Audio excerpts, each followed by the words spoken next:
Good morning, Dace. 7 berries. So Sammy's in the field. The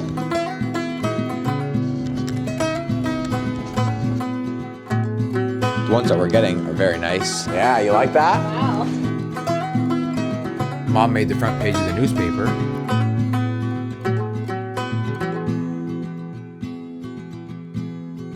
So today is June 1st, and it is my first time out here harvesting strawberries. Good morning, Dace. Right now it's just Dad and myself. He's on the other side working in those rows. I'm working in these two.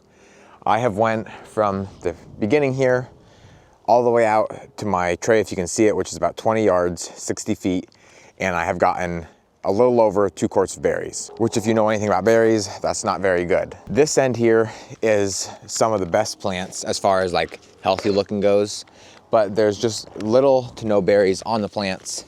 Like you can just see this plant here should be about 3 times this size, bigger, bushier, and it should have multiple bud clusters.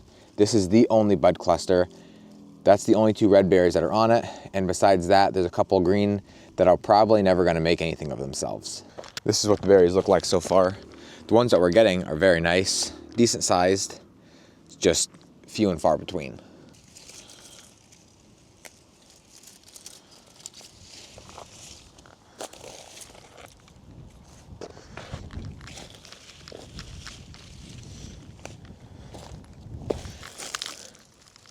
The birds got this one. That one's white on the other side. This one is good. We also just had like 2.5 inches of rain, and berries do not like that much water. It just makes them get very soft and mushy. So I'm just about done with my 6. Dad's just about done with his. I've now went from the end to here, which is going on about 150 feet. Maybe even a little bit further. Sometimes I do get into little tiny pockets where I'll get, a handful, which right now is a big deal. In previous years, sometimes we could pick an entire quart without moving a step. And that would mean we go like 15 feet at most before getting 6 quarts. And the worst part is I am in the best 2 rows, at least the greens of the plants look the nicest out of the whole rest of the field. I think Sammy has like the record, or very close to the record, for picking the most quarts in like an hour, and I think that was around 30 or 35 quarts, which is, moving. Right now, I would say in an hour, we might get 12 if we're lucky.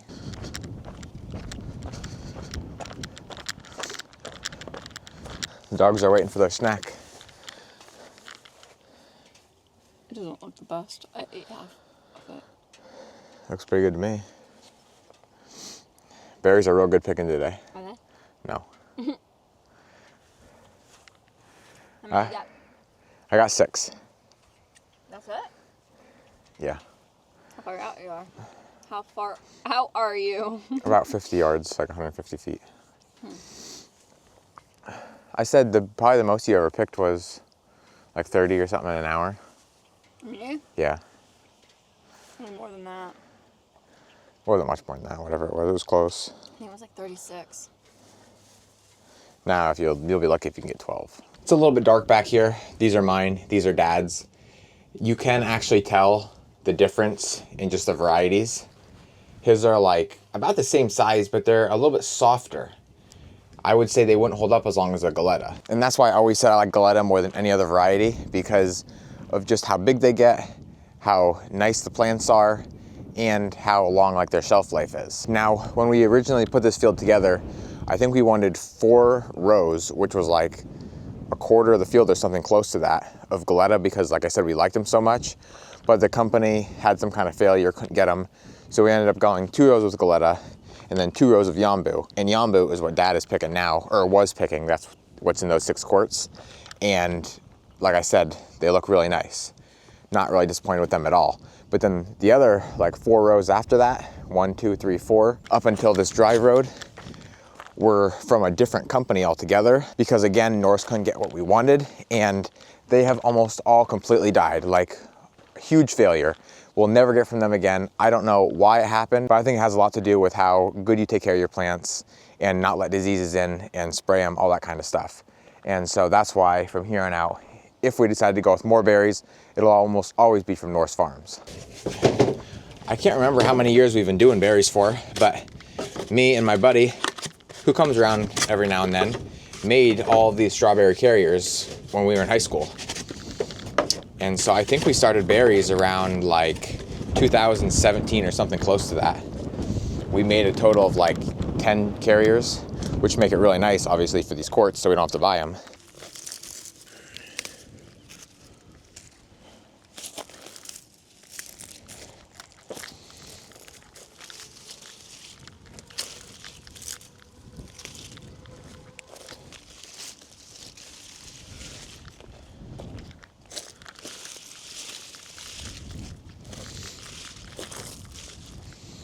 So I just went around 10 foot that way, 10 foot that way, and I came up with 1, 2, 3, 4, 7 berries. So Sammy's in the field.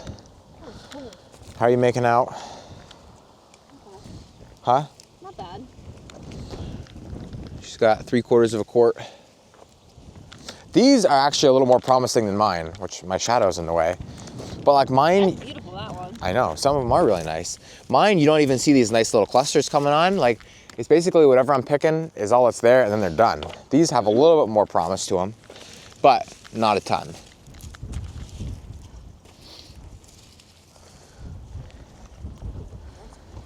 It's cold, ain't it? It's chilly. It's gotta be like 50 degrees with the wind chill. Crazy. Dad's pulling the truck up. He was trying to bounce around over in these rows, and you can see this is the variety I was saying that was from a different company. Like last year they were here and they were doing good, and they all died. Can't figure it out, but. Who is it, Dace? Who's here? It's cold out here. Right, you guys are in shorts here yet. Chilly. My nose is running. Yeah, I know my nose is running there too. How'd you make out down there? Oh, I got enough berries. You got what you needed? I was down on the very last row. On this side, this row here. Yeah, that row there. Yep. I picked out two where your hose goes across. Okay, yeah. They're from there on out this way. There's nothing. Well, there's berries. I mean, I didn't go there. I didn't go any further out. Oh, okay, gotcha. Yeah, we're not making out too good, but we're picking what's here. Yeah, How many quarts is your bowl? Like 4 quarts? at least. So we just finished up for today. We got 33 and a half. We have to go because the greenhouses are gonna need water. Second, we just can't find many more berries. So Sammy is gonna take these out. Oh, that's hanging down there like that. While Dad and I head down. Come on, Dace.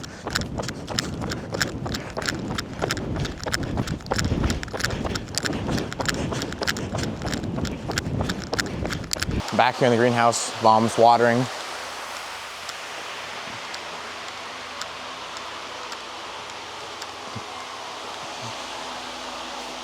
If you guys are wondering about my haircut, yes, got a lot cut off, and it was done by the one and only Sammy. That was her second time giving me a haircut, way better than the first time. She got a little bit shorter than she wanted in the front. She always makes sure whenever I go to get my hair cut that they don't go too short. Well, she accidentally did it herself. I guess it's easier to do than what she thought. But hair always grows back. I'm not really worried about it, and it saved me some money. Making myself a little drawing here. Sammy has notes, 36 plants in each row. I wish she had how many rows. 14 inches apart between each plant, and then 34 inches between the rows. If I have 30 foot in every 3 foot, basically, I have a row. So I'll have 10 rows, basically. So my drawing's absolutely horrible, but you get the point. 10 rows at 14 inches between each plant is just over 34 plants per row, and that's exactly what I figured. Like when I asked Sammy, I said I think it was like 350 plants, but I couldn't quite remember. So 34 times 10 is 340, but I'm gonna do a couple extra just because of germination loss. And so I'll probably do like right around 400 If we have a couple extra, we'll just sell them then in our greenhouse. And we should be good to go.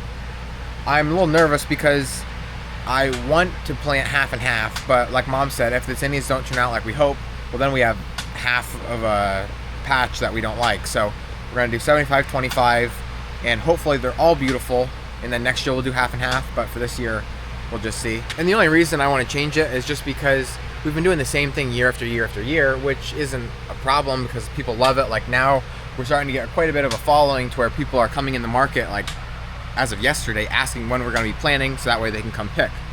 And that's awesome, but I just thought, well, let's add a little more variety to it. I was actually tossing around the idea of maybe even planting a second patch, but I just didn't get to that this year. So we're gonna do 100 snapdragons, 300 zinnias. This is the variety of snapdragons that we're planting this year. Chantilly mix.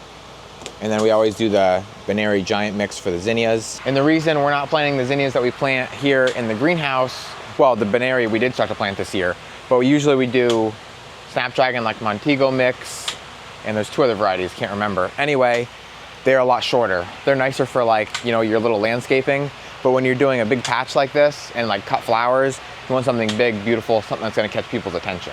So here we go. I was gonna do this all by hand, but I thought, why not just use the seeder? Haven't used it in a while. The zinnia seeds are just kind of a pain. They never stick to the holes right. Takes me a while, but anything's faster than doing it all by hand.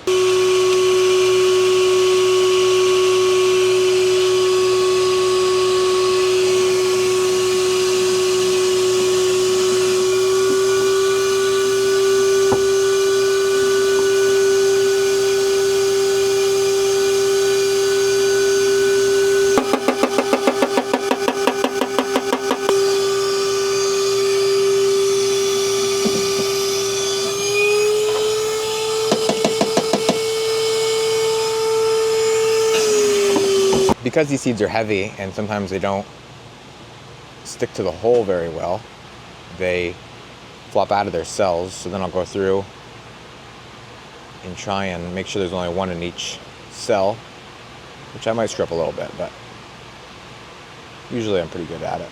The Snapdragon seeds are so much tinier. If you can see that there, they're like a little pepper ground or whatever you'd call that.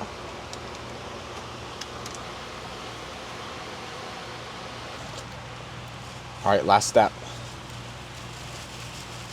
Cover it with vermiculite.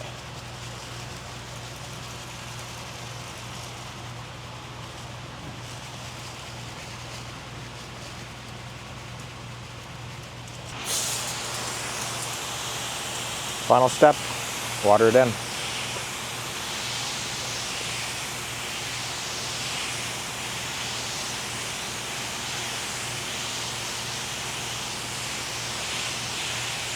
So now that they are done, I'm gonna plant my last flower for today, and that's gonna be our cut sunflowers for the field.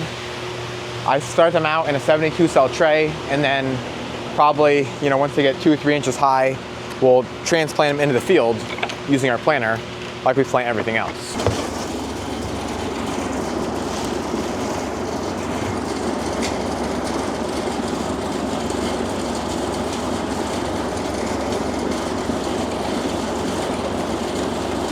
So now, just like the vine crops, I'm gonna drop my seeds in each cell, except I'm only doing 1 seed in each one of these.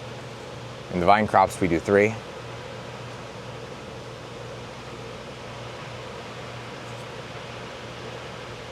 And because it's only 1 seed, I don't take my other tray and like make impressions in the soil. I'll show you what I do here as soon as I get this done, which will only take me a couple minutes. So now I'll just take my pointer finger and I'll press that seed down about 1/2 to 3/4 of an inch. These like to be dark to germinate. It even says it right on the bag.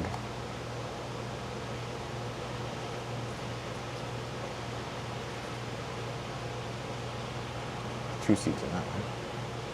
All right, so I'll take my seeding soil, and wow, is it windy. And cover up those seeds. I'm just about out of soil. Trying to make it work here.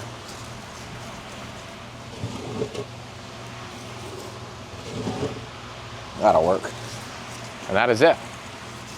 So here on the front page of the newspaper, which this is actually like 2 days ago, my mom is with our strawberries, and the whole news report was for, well, I don't know what page it's on back through here, but a bunch of farmers in the area that have had a ton of problems with their berries. Some are saying how they lost 50%, some lost 75%, some lost entire fields. And so it's pretty good, at least, you know, they're making it public and letting everybody know that a lot of strawberries are not going to be picked this year. I didn't even read the whole article myself. My dad did. He said that, like I said, I think 4 or 5 different farmers were interviewed. So then in here is obviously more of the article. I don't know, I think it's this whole area here. That's my mom holding one of our strawberries. We have a serious problem going on because nobody can figure it out. If somebody could figure it out, that'd be great, but everybody's losing them very rapidly, and you know, we don't know how to stop it. So it's just gonna keep happening, and that's what everybody's kind of afraid of. I'll have to ask my mom later, but she said usually in a normal strawberry season, we pick over 1,000, maybe even a couple thousand quarts of berries just for our farm market alone, let alone the whole U-pick. And so this year, I think if we can get 500, we're gonna be really lucky. Just from what I've seen out in that field today.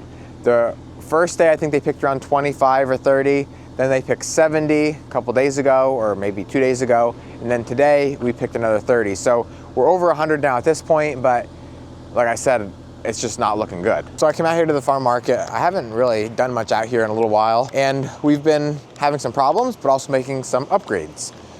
I'll start out with the problems. My mom hit our septic pipe. So I don't really know anything about these systems, but this is like a clean out or something of that sort. And about 2 years ago, the guys who mow our grass hit this, and then they had to fix it. Never had any issues. Well, now my mom came in the other day with the truck and hit it and broke the pipe off.